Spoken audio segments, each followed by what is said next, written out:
Hello students, welcome back. I am Nitika from HD class और इस video में discuss करेंगे एक्सरसाइज 1.3 के question number 1 to question number 4।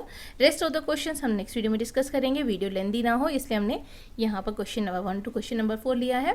तो इसमें आप देखोगे इवैल्यूएट करना है आपने, ठीक है, इसे इवैल्यूएट करना है। जैसे आपने देखा था कि डिवीजन और मल्टीप्लिकेशन में हमने डिस्कस किया था कि माइनस को अगर हम माइनस के साथ मल्टीप्लाई करेंगे या प्लस करेंगे तो उसके रिजल्ट अलग अलग आएंगे। यहाँ पर डिवीजन का क्या है, अगर मैं माइनस को प्लस से डिवाइड करती हूँ तो इसका जो आउटपुट आएगा वो माइनस में आएगा, ठीक। चाहे वो प्लस को हम माइनस नंबर से डिवाइड करेंगे तो जो आउटपुट आएगा वो माइनस का आएगा, और माइनस को अगर माइनस से करेंगे तो जो आउटपुट आएगा वो प्लस में होगा। प्लस अपॉन प्लस जो हमेशा जो है वो आपको प्लस ही देगा। जैसे मैंने आपको यहाँ पर बताया था कि जो माइनस है वो हमारा स्टिकमैन है और गनमैन है, प्लस जो है वो स्टिकमैन है। तो ऑब्वियस ही बात है कि अगर एक गनमैन और स्टिकमैन के बीच में लड़ाई होगी तो जीतेगा कौन? गनमैन। सेम यहाँ पर भी, लेकिन दोनों ही सिचुएशन में उनके पास गन है तो कोई भी बचेगा ही नहीं, तो सारे के सारे पॉजिटिव, ठीक। तो ऐसे साइन आप याद रख सकते हो। तो यहाँ पर क्या है, -30 अपॉन 10 आप डिवाइड कर दोगे तो आपको क्या मिलेगा? -3, ठीक है। तो आपको नेक्स्ट वैल्यू मिलेगी, मतलब इसमें वैल्यू मिलेगी -3। नेक्स्ट क्वेश्चन है, इसमें भी आपका क्या है, डिनोमिनेटर में नेगेटिव है तो 50 अपॉन -5। अब ये सॉल्व करोगे तो क्या मिलेगा? 10, 5 10 50 हो गया। साइन किसका आएगा? माइनस का।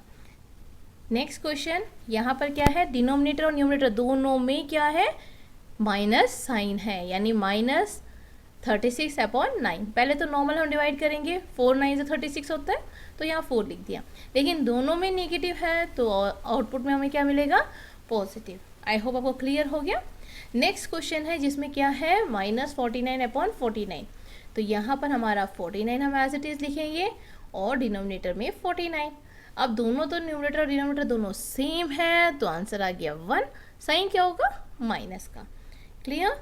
और अब जो हमारा नेक्स्ट है वो क्या है, 13 डिवाइडेड बाई -2 + 1। तो यहाँ पर हमें क्या है, बोर्डमास रूल को अप्लाई करना पड़ेगा, ठीक, जिसमें हमें, अब आपने डीमास करा था, अभी तक आपने जो है वो डीमास करा था, जिसमें डिवीजन पहला जो प्रायोरिटी होगा वो क्या होगा, डिवीजन होगा, फिर मल्टीप्लिकेशन होगा, फिर एडिशन होगा, देन सब्ट्रैक्शन होगा। लेकिन बोर्डमास में सबसे पहला जो है प्रायोरिटी वो होता है ब्रैकेट का। तो यहाँ पर जो है वो ब्रैकेट है, तो आप क्या करोगे, पहले ब्रैकेट को सॉल्व करोगे, ठीक। तो यहाँ पर क्या है, 13 divided by as it is लिखेंगे, पहले हम इसे सॉल्व करेंगे तो -2 + 1। जब हम इसे सॉल्व करेंगे हमें क्या मिलेगा, 13 डिवाइडेड बाई, यहाँ पर आ गया आपका -1। अब यहाँ पर और कोई ऑपरेशन नहीं है इसलिए हम इसे क्या लिख सकते हैं, डायरेक्ट 13 डिवाइडेड बाई -1।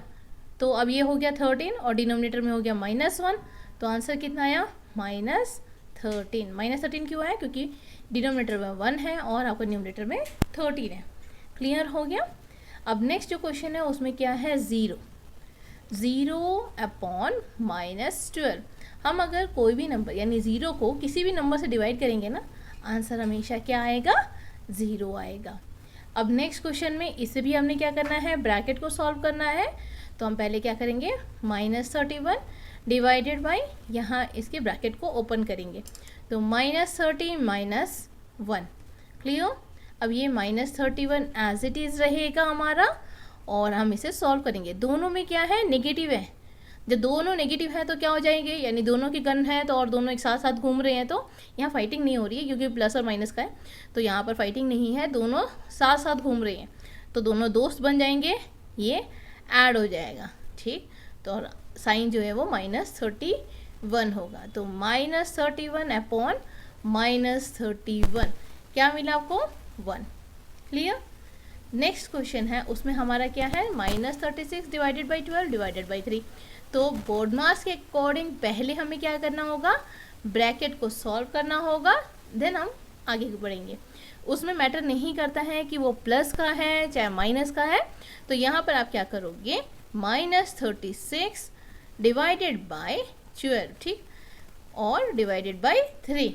तो हमने इसे सॉल्व करना है तो डायरेक्ट आप चाहो तो डिवाइड कर सकते हो या फिर आप चाहो तो इसे न्यूमरेटर और डिनोमिनेटर में लिख सकते हो, अदरवाइज कोई फ़र्क नहीं पड़ता, डायरेक्ट आप डिवाइड करके आंसर भी लिख सकते हो। बस आपको समझने के लिए मैंने यहाँ पर ये लिखा हुआ है, रेस्ट आपके को डायरेक्ट आप डायरेक्ट 2 3 36 कर सकते हो। -3 डिवाइडेड बाय 3, अब क्या हुआ -3/3 विच इज़ इक्वल टू -1, तो वैल्यू मिल गई हमें। नेक्स्ट क्वेश्चन जो है वो है हमारा -6 + 5 डिवाइडेड बाय -2 + 1। तो यहाँ पर पहले हम ब्रैकेट को ओपन करेंगे, तो ये वाला हम लिखेंगे -6 + 5, ठीक, ये एक ब्रैकेट में डिवाइडेड बाय -2 + 1, ठीक। तो ये क्या हो गया -1 हो गया, हम इसे सॉल्व करेंगे तो डिवाइडेड एज इट इज़ लिखेंगे एंड अगेन -1। अब ये डिवाइड में है तो -1/-1, चाहे तो आप इसे न्यूमरेटर और डिनोमिनेटर में लिख सकते हो, चाहे डायरेक्ट भी सॉल्व कर सकते हो। अब दोनों में आपका क्या है माइनस है, तो रिजल्ट क्या हो जाएगा 1 आ जाएगा आपका। क्लियर। नेक्स्ट है क्वेश्चन नंबर 2, जिसमें आपने क्या करना है, वेरीफाई करना है कि a को अगर हम यानी a divided by b + c जो कि नहीं है equal a divided by b + a divided by c। जैसे आपने क्या है डिस्ट्रीब्यूटिव प्रॉपर्टी किया था a multiplied by b + c, तो वो इक्वल होता है a मल्टीप्लाइड बाई b और a मल्टीप्लाइड बाई c, लेकिन डिवीजन में ये प्रॉपर्टी नहीं एप्लीकेबल होता, ये आपने शो करना है, ठीक। तो यहाँ पर जब वेरीफाई होता है तो हम पहले क्या लिखेंगे, लेफ्ट हैंड साइड लिखेंगे। पहले हम क्या करते हैं, इसे इरेज कर देते हैं, हाँ। तो अब यहाँ पर लिखेंगे लेफ्ट हैंड साइड जो कि है a divided by b + c। अब क्या करना है, क्योंकि आपको दिया है a की वैल्यू, b की वैल्यू और c की वैल्यू, तो a की जगह पर हम जो वैल्यू दी है वो लिखेंगे, यानी यहाँ पर हम क्या लिखेंगे 12 लिखेंगे divided by b + c। b कितना है हमारा -4 + c की जगह पर जो c की वैल्यू है वही लिखेंगे, ठीक है। यहाँ वहाँ वैल्यू नहीं चेंज करना है आपने। फिर बोडमास रूल के अकॉर्डिंग पहले ब्रैकेट ओपन करना है, तो हम यहाँ पर ब्रैकेट ओपन करेंगे, ये आया -2, आप चाहो तो डायरेक्ट कर सकते हो, ठीक। तो आएगा -6, कैसे आया 12 डिवाइडेड बाई -2, तो -6 इसकी वैल्यू आ जाएगी, ठीक। ये आपका आ गया LHS। अब हम लिखेंगे RHS यानी राइट हैंड साइड। अब इसका राइट हैंड साइड में क्या है, a divided by b + a divided by c, ये दोनों ब्रैकेट में है, ठीक है। अब मैं इसका कलर चेंज कर देती हूँ जिससे आइडेंटिफाई आराम से हो जाए, तो हम इसे कर देते हैं डिफरेंट कलर से, ठीक है। अब a की वैल्यू क्या है हमारे पास 12 डिवाइडेड बाई -4, ठीक है। यहाँ पर है -4 प्लस और a क्या है हमारा अगेन 12 डिवाइडेड बाई 2।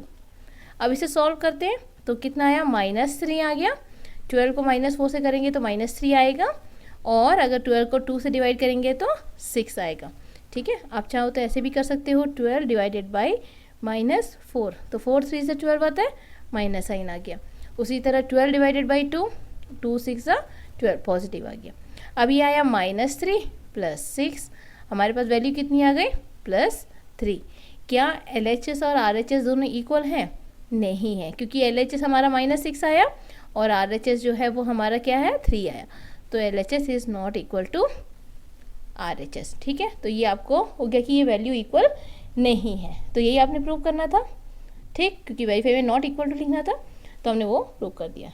अब नेक्स्ट जो है, नेक्स्ट केस में आपको a की वैल्यू -10 दी है, b 1 c 1, तो यहाँ पर भी आपने वही करना है, लेफ्ट हैंड साइड ले लेना है, ठीक है। लेफ्ट हैंड साइड में क्या है a divided by b + c, ठीक।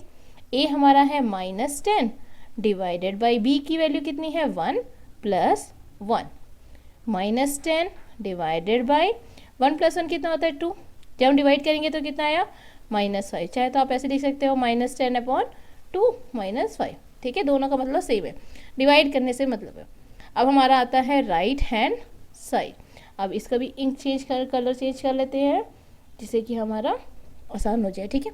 तो राइट हैंड साइड में हमने क्या लिखा, पहले तो जो हमें प्रूव करना है वही लिखना है, a divided b + a divided c, ठीक। अब यहाँ पे क्या है a -10 डिवाइडेड बाई b की वैल्यू कितनी है 1 प्लस अगेन -10 डिवाइडेड बाई 1, ठीक। अब ये सॉल्व करेंगे हम तो -10 आया, -10 को 1 से डिवाइड करेंगे तो सेम नंबर आता है, प्लस यहाँ पर हम डिवाइड करेंगे तो क्या मिला -10, ठीक है। तो ये आया हमारा -10 -10, क्लियर। क्योंकि प्लस और माइनस हमने देखा था माइनस हो जाता है। अब ये क्या हुआ वैल्यू -20, तो क्या ये दोनों इक्वल हैं? नहीं है। तो LHS is not equal to RHS। आपने ये वेरीफाई कर दिया, यानी आपने वेरीफाई करके बताना है कि जो आप लिख रहे हो वो इक्वल नहीं है। क्लियर? थर्ड क्वेश्चन है जिसमें आपको फिलअप्स दिया हुआ है। यहाँ पर क्या है 369 है डिवाइडेड बाई कौन सा ऐसा नंबर लिखेंगे कि सेम वैल्यू मिल जाए, तो हम उसे किससे डिवाइड कर सकते हैं? 1 से, क्योंकि हमें सेम वैल्यू मिलनी है। ठीक, -75 -1 आना है, तो हम किससे डिवाइड करेंगे? 75 से। -206 1 आना है, तो यानी सेम नंबर चाहिए होगा। ठीक, तो -206 87 और आपका आंसर आया 87, लेकिन माइनस ख़त्म करना है हमने, तो माइनस को -1 से करेंगे तो सेम वैल्यू मिल जाएगी। अब यहाँ में क्या है -87 है और 1 है, तो हम क्या किसको करेंगे कि आंसर -87 आ जाए? तो -87 को। वहीं पर 48 है, तो 48 से अगर हम करते हैं तो 1 मिल जाता है, -1 चाहिए से -48। अगेन यहाँ में 20 को किससे डिवाइड करेंगे? 20 -2 आ जाए। अगर मैं 10 से करती हूँ तो 2 आएगा, लेकिन -10 से करूँगी तो -2 आएगा। अब यहाँ पर आ गया 4 और मिलेगा मेरे को 3 आंसर। तो 4 कब मिलेगा? अगर मैं 12 को 4 से डिवाइड करूँगी तो 3 मिलेगा, लेकिन मुझे माइनस चाहिए, इसमें तो हम चेंज नहीं कर सकते, हम इसमें माइनस साइन लिखेंगे। ठीक, अब नेक्स्ट जो क्वेश्चन है उसमें क्या लिखा है? Right 5 pair of integer AB। ठीक है, आपने क्या है 5 पेयर लिखना है इंटीजर्स का AB such that A divided by B is equal to -3, यानी 5 पेयर लिखने हैं, 1 2 3 4 5 ऐसे पेयर बनाने हैं जिसका आंसर क्या आना चाहिए? -3 आना चाहिए। अब कोई भी आंसर, यहाँ पर तो आपको 6 और -2 लिखा हुआ है कि 6 को -2 से डिवाइड करा तो कितना हो गया? -3। उसी तरह -6 को अगर मैं 2 से डिवाइड करूँगी तब भी -3 आएगा, तो एक ये भी पेयर हो गया हमारा। 12 को 4 से डिवाइड करो -12 को, तो कितना हो गया? -3 आ गया। 12 को 4 से डिवाइड करो -4 से, तो -3। तो ऐसे आपने कितने पेयर लिखने हैं? 5 पेयर लिखने हैं। ठीक है, तो क्या क्या हो सकता है? पहला एक हो सकता है हमारे पास -6 2 जो हमें नहीं दिया हुआ है। ठीक, दूसरा हमारा हो सकता है -12 4, मतलब डिवाइड करने पर आंसर -3 आना चाहिए। ठीक है, थर्ड जो हमारा पेयर बन सकता है वो है 12 -4। और कौन सा बन सकता है? 9 और 3 का कॉम्बिनेशन ही बन सकता है, 9 और -3। ठीक, -9 3, ऐसे बहुत सारे जो भी पेयर बन सकते हैं आप वो लिख सकते हो। यहाँ पर कोई कंपल्शन नहीं है कि आपने यही वैल्यू लिखनी है। ठीक है, तो ऐसे आपने 6 पेयर या 5 पेयर बनानी है। आई होप आपको क्लियर हो गया। अगर कोई प्रॉब्लम आती है कमेंट बॉक्स में पूछ सकते हो। वीडियो पसंद आई तो लाइक कीजिए, शेयर कीजिए, सब्सक्राइब कीजिए।